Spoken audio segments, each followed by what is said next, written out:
We good? The Dark Ages, I probably. Are you good? Okay. You ready, Paulette? I don't want to scare you. I'm ready. Okay. I'm prepared. Good evening.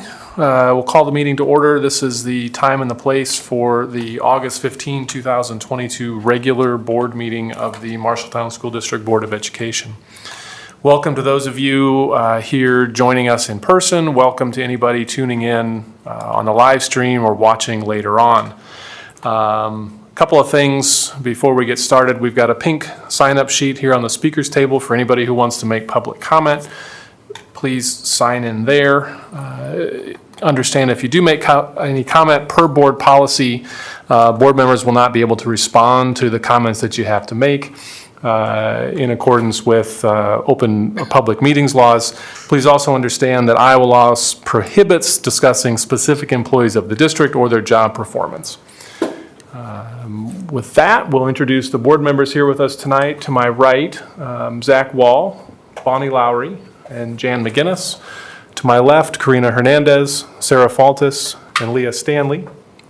Here at the center table with me, Paulette Newbold, the board secretary, Dr. Theron Schutte, the superintendent of schools, and I am Sean Heitman.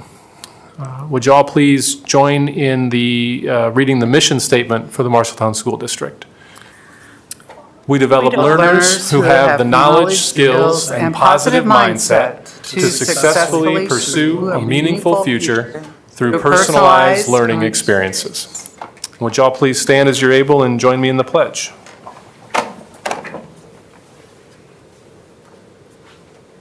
I pledge allegiance to the flag of the United States of America and to the republic for which it stands, one nation, under God, indivisible, with liberty and justice for all.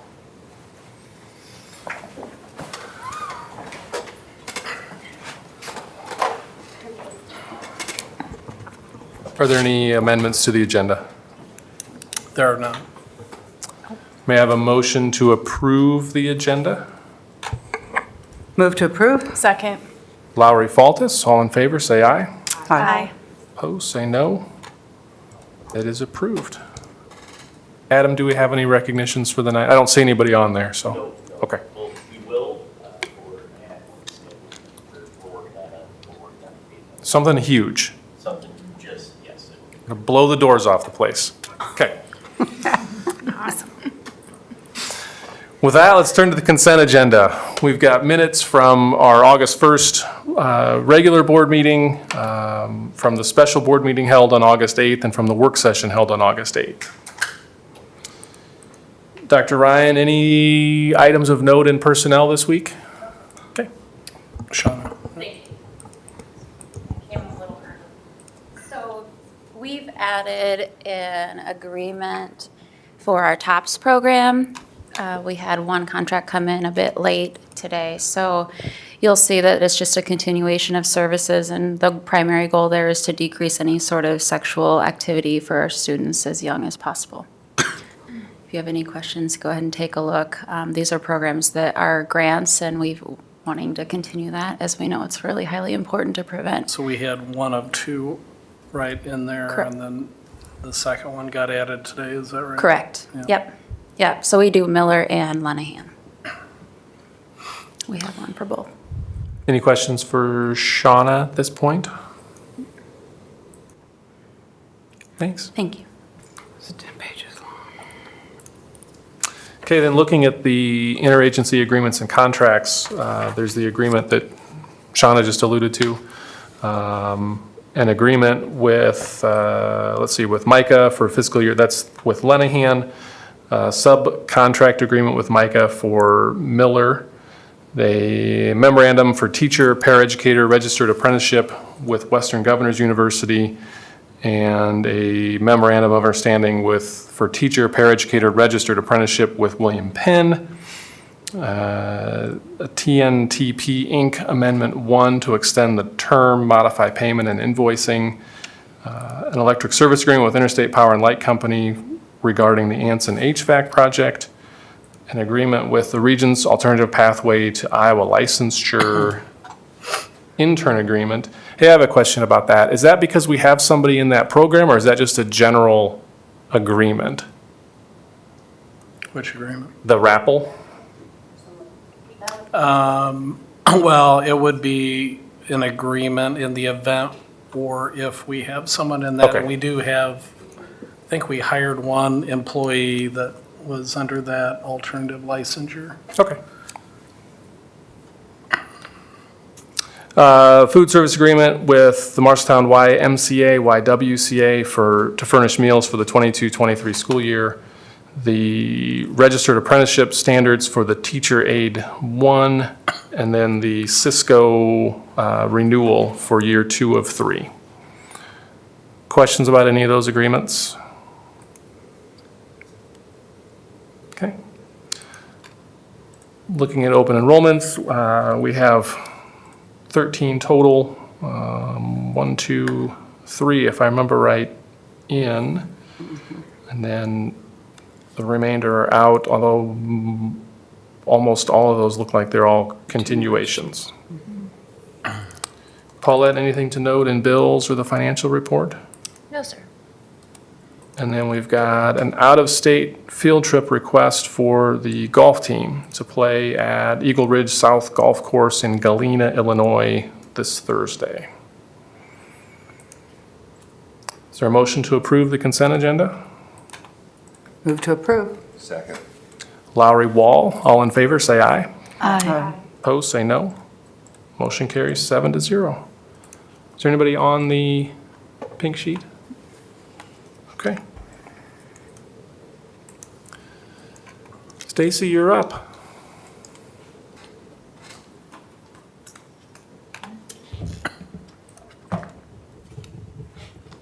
Good evening. I'm here to report tonight on our COVID-19 protocols for the 22-23 school year. Certainly looks a Hey. lot different than it did. Hey, Stacy, can you use the, yep. Usually I'm kind of loud, so you don't really need that. But certainly, as I said, things look a lot different this year than it did 2 years ago or even a year ago. COVID-19 is obviously still out there and all of its variants. The one thing as this communication tool that we're going to be sending out to our families, we do state that the fact that it's out there, but we know much more about the various variants. We have so many good things with our vaccinations and treatments that are out there as well. And we know that these variants are not causing quite the severe, symptoms that they were previously. So those are all really good things. That being said, Marshall County, we currently are in the medium level for community spread. As of last Thursday, I believe, is when the report goes out, which means we still strongly encourage people to be vaccinated and to stay current on your boosters, as well as if you do have any high risk factors, we would encourage you to wear a mask when you're out around others. But that's just basically for, our county. Looking ahead for our school district, we are discussing the fact that with these changes, we're going back, kind of trending towards going to just our regular illness guidelines that we've used for years, ever since I started in school nursing here. So basically saying, if you're sick, stay home. This is for our students and our staff. So same kind of guidelines that if you have a temperature of 100.4 or higher, stay home. If you have active illness like vomiting and diarrhea, stay home. And monitor symptoms, and you can return to school or return to work after you've been fever-free for 24 hours without the use of Tylenol or ibuprofen, as well as improvement of any of your other symptoms you may have. Certainly, if there are other pre-existing things, we always ask people to communicate with their provider as well. So going back to that type of a thought process rather than what we were going by some of those guidelines with our COVID-19 protocols. So the CDC last Thursday, they did update guidance just a little bit for isolation and exposure. So if you test positive for COVID-19, they still are asking that they're still saying stay home for 5 days. And that first day starts, the first day is the day after you test or the day after your symptoms started. That's day 1. You stay home through day 5. And then you can return to school or to work on day 6. It's highly encouraged that you wear a well-fitting mask from day 6 through day 10. And that's based on also returning to work if you have improvement, or returning to school or work if you have improvement of your symptoms. If your symptoms are still, if you're still coughing a lot, certainly running a fever, then we would still ask that you stay home. But if you have improvement of the symptoms, return to work day 6, and then wear a mask, return to work, school, day 6 through 10. Masking is encouraged, but certainly we can't require that. So what actually changed is the quarantine. So if you have exposure, the wording used to be on the CDC recommendations it used to be different if you were vaccinated. Now, it would say if you're vaccinated, simply if you have exposure, monitor for symptoms, no quarantine necessary, monitor for symptoms, arise, test, and go from there. But then it said if you were unvaccinated, then it recommended that you actually stay home, and monitor for symptoms. Now, the new guidance that came out last Thursday said that whatever your vaccination status is, vaccinated, unvaccinated, or if you have had the previous infection of COVID-19, now same type thing. Everyone, you can go ahead and go to work if you have exposure, go to work, go to school, as long as you don't have symptoms. Again, CDC would encourage that you wear a mask if you've had exposure for up to 10 days, but as a school district, we cannot require that. And basically, that's what the changes were from the CDC last Thursday. So, we have a communication tool that we are going to share with our staff and our students. Basically, everything that I just reviewed with you. I have kind of embedded in the bottom there the MCSD COVID-19 guidance, and that's basically what I just read for you as well. I just spoke with Marshall County Public Health, Pat Thompson, and she agrees with the same recommendation, that we just continue to follow the CDC guidance. And with our medium community level right now, things we're hoping are going to continue to improve, and that we won't have to adjust that. But as we all know with this right now, that could happen. One thing that we were discussing as well is, so we will go back to, and which we actually have never changed from this, we report to the state of Iowa anytime we have 10% of illness in our schools, and that is only for students, okay? So it's per building. So if I at the high school had 10% of my students that had reported illness, that means they've called in and actually, parents have reported that this student is ill, then we report that to the state. We will continue with that as we always have. There is no reporting, though, of like COVID numbers or anything like that to the state. We didn't do that last year either, but that was a transparency that we had continued as our district to report that on our dashboard. And at this point, we will not be doing that moving forward. I don't know that one thing, I don't know that enough people are even testing. So I think people are having symptoms, and, we're not really having accuracy as far as people testing. So I don't know how accurate that would be. And so, again, we will be going back to our same guidelines as far as, following just our regular illness guidelines. And if families have questions, we're going to obviously refer them to our school nurses in our buildings, and we can help give them guidance. We will monitor their students in the classrooms.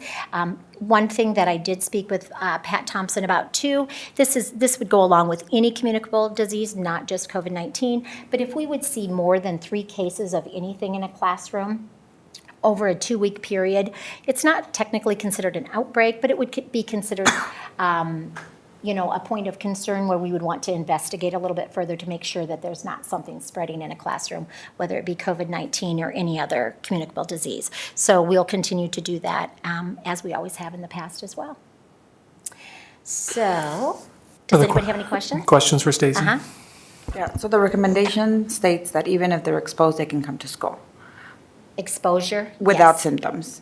Yep. But as what about long if they as they're- live with somebody who they weren't just exposed, they actually live with the person? So is that, still, as Still long the as, same. Yep, as long as they're asymptomatic, as long as they're not exhibiting any symptoms. okay. Yeah, again, we would encourage them to wear a mask, especially if they're living with someone that's positive. We're still hoping that if someone in the home is positive, that they are continuing to do their, isolation. That would be, encouraged or promoted by the CDC. So, but we certainly cannot require that they wear a mask, but we would encourage people to wear a mask if they're living with someone that's positive. I know that's hard. Are we going to continue with the protocols where kids are wiping down desks, teachers are wiping off door handles? Because honestly, I think that helped with a lot of diseases, not just COVID. Yeah, and that would just even be general practice. We would strongly encourage that, especially in any of those classrooms with little kids or kids that are, handling a lot of things or hands and mouth. We would certainly encourage that in our classrooms to continue with that. Interestingly enough, kids getting sick has never been a real issue for us. We've had some instances where it's been a little bit higher than other times, but it's the staff that, has created problems as it relates to having to adjust schedule or, with the sub shortage and the staffing shortage, if we have a number of staff that fall susceptible to it, it really can create problems, as it did 2 years ago Thanksgiving when we had to take a few additional days off to reboot. So, hopefully we'll continue to encourage our adults to be smart about not only how they go about work, but, in their personal lives to keep them healthy and safe as well. Absolutely. I was encouraged too, I was looking at the rates of vaccination, and this is just for Marshall County, not specific for our district, but for adults, well, it's for 18 and greater, 85% are vaccinated, 79.3 are fully vaccinated. I still think that looks good. I mean, that's positive. And we certainly know that a lot of people have had the virus as well, so that gives them some natural immunity that we hope will keep our numbers down so we can keep our staff in the classrooms. Thank you. Yeah, and I would just say, given where we were 2 years ago at the start of the school year, it's really nice to be at a point where it, I think, should feel like almost back to normal again. So that's really good to see. Yeah, I would agree. And, with having the knowledge that we do, with COVID-19 and what we need to do to, help keep people safe, I think that's important. Thanks, Stacy. Thank you. Thank you.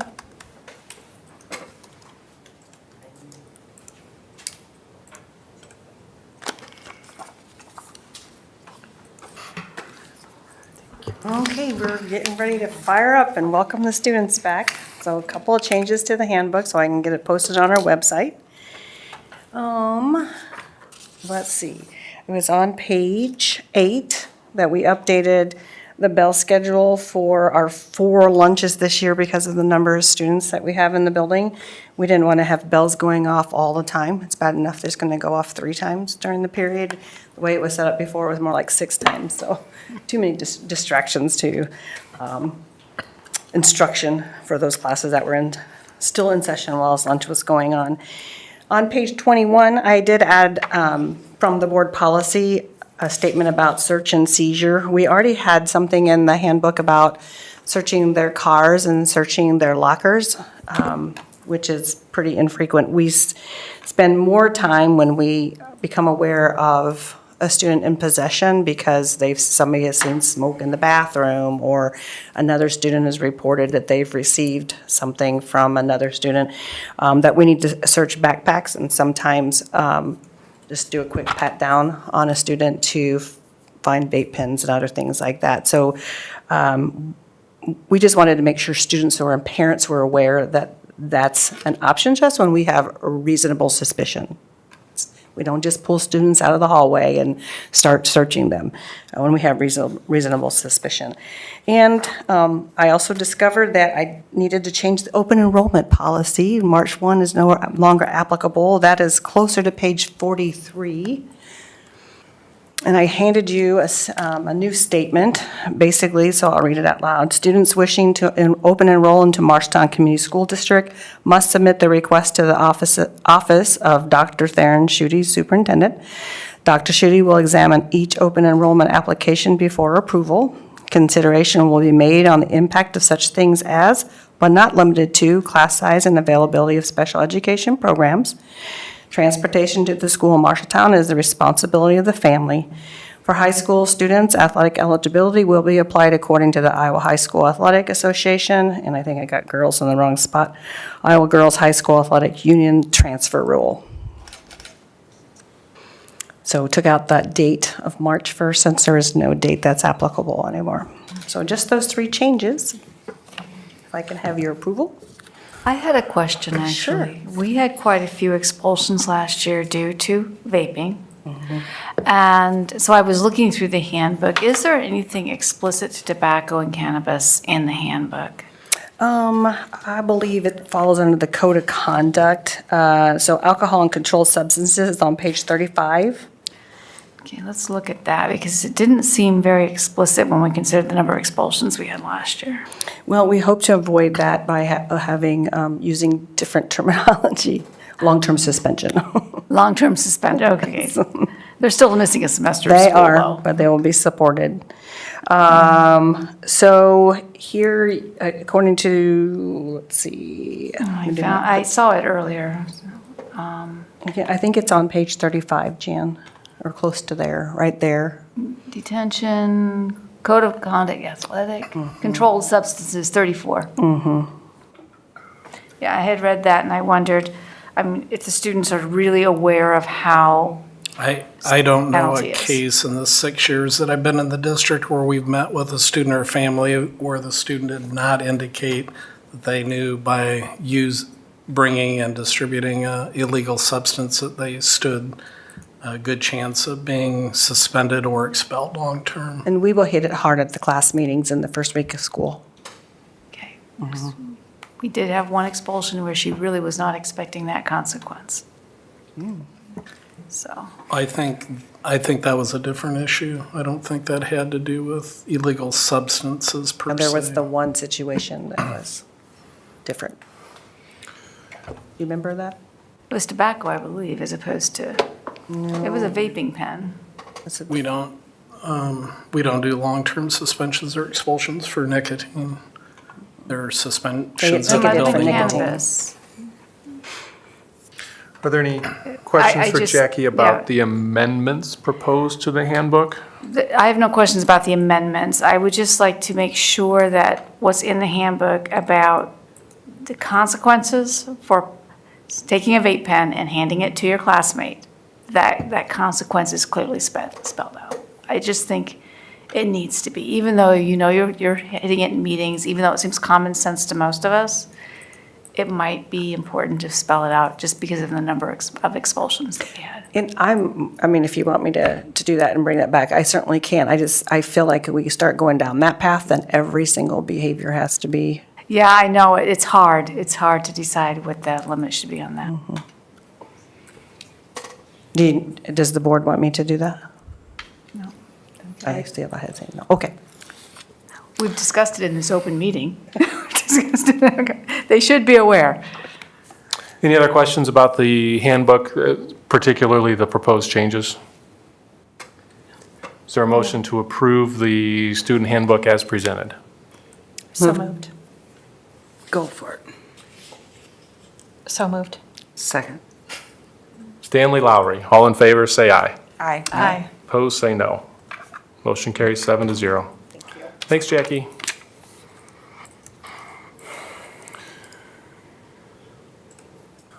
Leah, you ready for policies? I am, just a moment here. Okay, so these are all very similar, and they're all about school attendance. So we have 2 policies we'd like to mark as reviewed. That's 501.3, compulsory attendance. There's no changes to that policy except for a cross-reference update at the bottom. And then 501.3-E1 for attendance requirements. We just want to add the amount of hours required for student attendance, so it lists the days today, so it'll just be equivalent to those days, and then we'll mark that one as reviewed as well. And then 501.3-E2 for attendance regulations. We're going to table this one and come back and talk about it again later. Questions for Leah about any of those policies? Okay, we'll mark them as reviewed. Then we have one other one, 501.15, open enrollment transfers, procedures as a receiving district. And with this, we've simply made a couple adjustments to coincide with the legislation that was passed last year. So it'll come back at the next meeting, but basically removes what was formerly the March 1st deadline, and then it also establishes a timeline of within 30 days, a request that we would receive would be brought forward for action. Any questions for Dr. Schutte about that policy? Okay.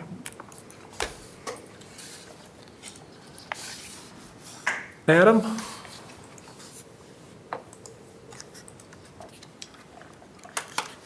Good evening, everyone. I think this is our shortest agenda yet this year, so that's Remember by. this in March when you're here at 9 o'clock. So tonight I just wanted to give a kind of a comprehensive update of where we are with the website. So obviously we're at this point past what I had originally anticipated to be our completion date at the beginning of the project. So I spoke with our newly onboarded project manager, Carl Lang, over at Juicebox, and got an idea. He is planning to send us an actual like white paper with sort of enumerates out the different steps and the expected timeline for each of those. I did not receive that before this meeting. However, I was able to catch him on the phone this afternoon, so I have an idea of what that will be. So I wanted to share that. So we are in the design stage of the website. So that I think I briefly explained it a couple of times, but basically that is the look of the website, the feel of the website, what features will go where. It's basically the look of the website without the clickability, I guess, to put it in a nutshell. We have the new logo approved, so that's sort of the linchpin of the entire design of the website, because everything else follows that design. The colors, the lines, all of the features of the new logo. So actually, I have a meeting set up with Carl on Wednesday to approve our first couple of templates. And that's basically what the design process is. They're creating templates, either one at a time or in groups of 2 or 3. They'll bring those to me for approval, and then or amendment if that's needed, if there's not if there's something amiss with one of the templates that they show. So that he anticipates that can be completed by early October, after I spoke with him today. So once all of those are approved, so the templates being, the main ones being the home page and then our school pages, so that's 10 school pages, that will then be followed by the development phase. That is the clickability. So if the design is the entire how it'll look when you see it on the computer screen or smartphone screen, then the coding is actually being able to manipulate and click and go to different links and that sort of thing. So it'll be connecting all those pages together and just making sure all the features that they add in the design phase work as intended. That he anticipate, that and then that'll bleed right into the content phase, which is any content that is not just the school websites, the individual school building websites, or the district homepage, will be taken from content that we currently have, so that we'll be able to take that and continue to update it and build that into the new website and those school pages in the district homepage. So all of that, and there will be a couple steps there. That's where there's less waiting to approve things and more just going in, clicking around, making sure things are working as intended, actually using the website as it will be used once it's live, and then reporting any issues. They will also be looking at it on their end to fix bugs or any other issues that may come up with coding or anything like that. So right now, excuse me, right now I asked him for a realistic timeline for launch. We believe we can have and Carl said he believes, based on what we have done so far, we can get final approval by the end of the calendar year, and then set a launch date for mid-January is what I talked to him about today. Questions for Adam? So you'll have somebody to test it, or you'll have staff test it before it goes live for a couple months, or not? We will be able to test it. That's after the development, the final step of the development stage, that coding stage. They will, let's see, I want to make sure I use the right word here. I believe it's called a staging site. So it's not live. It's not going to be a live link, but it'll mimic it. It'll be the entire website as built, and I will be able to click through it. We can have staff members click through it if we can get that set up in a timely fashion, obviously, and make sure that they have a chance to click through, especially the school sites and the the district homepage as well. So yeah, we will be able to test it, to answer your question, before we go live with the entire website. What about some of the members of your committee and having folks that maybe have different accesses in? Sometimes when you test things, all within the same firewall, things look different on different devices and different places. So that might be something to consider for part of your test plan. Yes, as far as making sure it looks good and feels good going through it on smartphone as well as computer. Yes, yep. So then this is kind of phase one of the communications plan, is the website piece. There's still some other pieces that are coming after this, right? Yes. Yeah, it's the website is pretty much the entirety of goal number 2 of the new communications plan. So and it will support many of the other goals of the other 4 goals. It's including the marketing, which is a big part of goal number 1. So yeah. So one of your goals with the website was to enable a little bit more of, disparate folks, not having to have it be so controlled by just 1 or 2 people can edit this. Yep. Is there a training plan that comes along with this so that the different schools can put their own content forward? Yes, yep. Okay. That will be, so the plan right now, from what I've spoken to Carl about, and this has been, I've spoken to Dale, who's the CEO and has helped also with this project. We're going to get the website ready and launched, and then as we get those pages updated and built, they'll be as updated and built as possible before we migrate our content over in the first place. But of course, they'll continually need to be updated. So yes, we will have a training. Juicebox will support that training in order to make sure, we just need to identify exactly who will have access to which modules and which pages.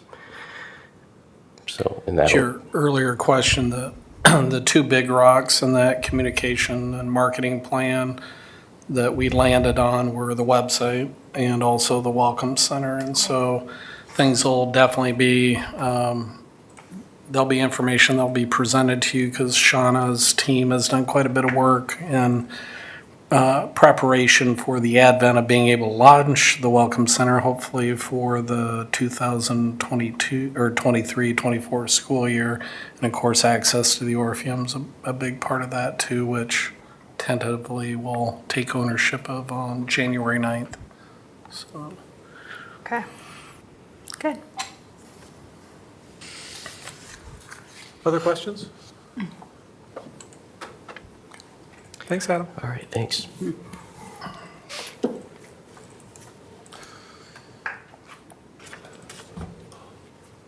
Looking at reminders, Karina, you've got initial review policies for the September 6th meeting. Note that that meeting is on Tuesday, September 6th, because Labor Day is on Monday, September 5th. So if you come on Monday, you'll be all alone. It's not on here, but I assume everybody knows the first day of school is next week on Tuesday. Back to school night is on Monday, the 22nd of August, from 4:30 to 6:30, Adam? Okay. At every building.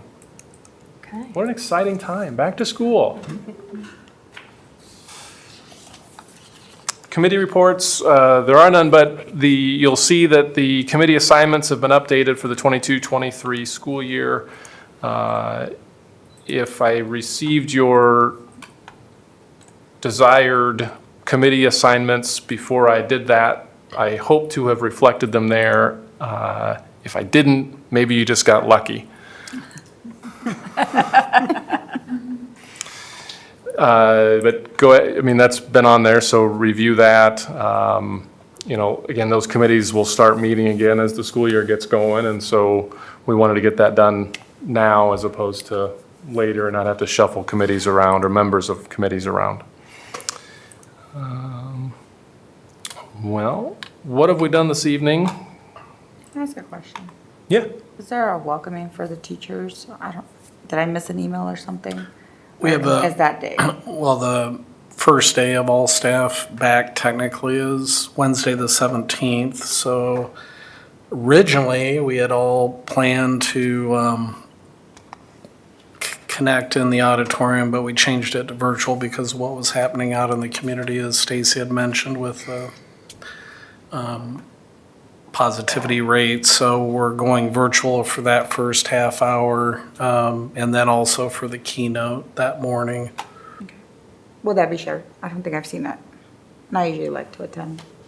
Yeah, we can share out with the board the virtual part if you wish to. Sean will be speaking, as has been the case with the board president, giving a welcome.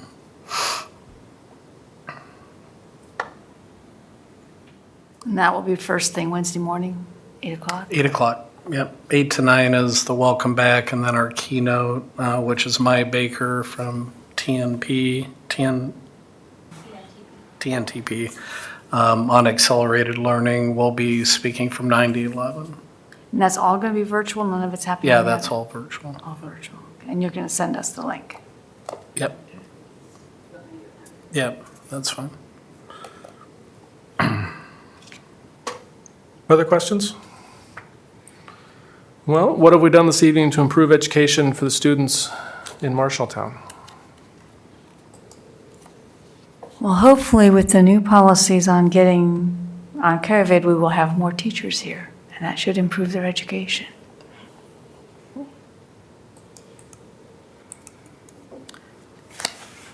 Well, the agreements that we approved, we're growing our own. And I think that's important for a district also, to grow your own from within. Yes. And it's good for our community, it's good for our kids, and it's good for our employees. It is. We have 3 different routes now, right? With the Kind of tied in with that, Bonnie, and looking at the committee assignments, we anticipate MBA to get resurrected, so to speak. A lot of that group's focus is on work-based learning, which kind of halted during the last couple years with COVID, and we actually just had a meeting, Jackie and I, with Linda Fendel she's the governor's liaison to Future Ready now, used to be to education, about the registered apprenticeship programs, because we had a lot of steam just prior to COVID with the CNA registered apprenticeship, which could lead to nursing degrees, and the meat cutting apprenticeship, which we signed on to with Fairway. And then, of course, it wasn't part of the registered apprenticeship, but we've also had Firefighter 1, which we had our first graduate go through, and that's open to other area schools as well. And then, of course, the student to para to teacher, which is two new grants that we recently received, and there's something I'm forgetting there. But now it's a matter of, actually successfully recruiting kids into those programs and getting local businesses willing to accept students that are under the age of 18, because that's been one of the stumbling blocks that we've run into with a registered apprenticeship, because they can be age 16 and older, and there's a handful of just a couple things that they can't be engaged in. But with a lot of our workforce needs being in advanced manufacturing and ag, there are liabilities there, which creates some understandability towards a hesitancy, but on businesses' parts. But we're going to, again, similar to what we did prior to COVID, invite key members of our business community to come together with representatives of Iowa Workforce Development, as well as the Future Ready movement, to talk about how other communities are leveraging that registered apprenticeship across the state with high school students, in hopes that we're able to get more students potentially engaged in meaningful work-based learning experiences. And we've done, I think, a wonderful job scaffolding both career awareness and career exploration all the way through the high school, especially with the implementation of the GEAR program that we've had for some time there. But it's getting over the hump of the substantive work-based learning, beyond being a part-time employee and what have. So I'm hopeful that this year, and getting back to, as Sean said earlier, a sense of closer to normal, will allow for us to kind of get more kids into those programs. Actually, I had just a question, and I actually don't know the answer to this. When students go into these apprenticeships, at the beginning of the year, teachers take a lot of mandatory trainings through the AEA on suicide prevention, adult and child abuse prevention, those types of things. And we have to log on as teachers to take those trainings. It's all offered by the state. Are these employers, do they take those? Can they take them if they want to? Is there any connection there if we're sending these kids out into the workforce? I'm not aware of, most but not all are really geared towards education. I don't think that there's any requirement from that. I don't think there's a requirement that I'm aware of. I was just wondering if they were interested, if they were even able to. I mean, I don't know if it's even possible They have to pay for the AEA courses to do it. if they're not associated with the district. It might be something to think about. Well, and we'd have or multiple staff members that would be monitoring and communicating with those circumstances. It wouldn't just be, Yeah, we're not just throwing them to the kids out wolves. there. No. Yeah.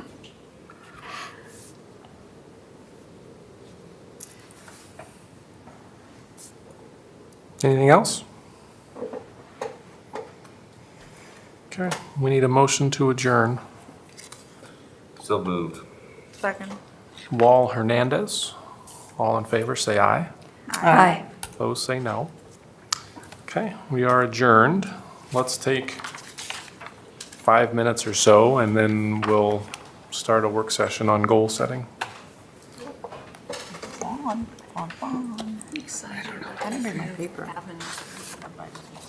just always thought, maybe I should start out with This is pretty neat. It is. I have not seen Sure. this. I like it.